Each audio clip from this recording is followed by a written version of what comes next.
Gumawa kami ng Fufu. buchi. Mochi. Ayan. So, first ingredients niya, anong first ingredients niya is Sabalo. ito.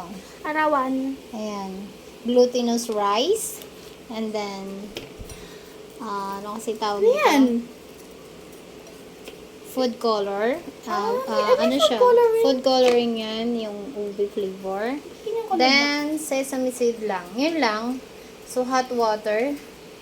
So, napakasimple lang, guys. So, titikman na natin.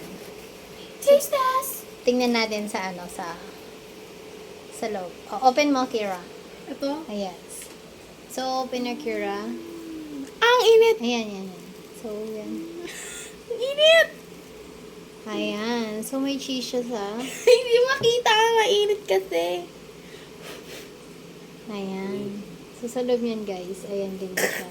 Wait lang ha, wait lang. Just gonna cut.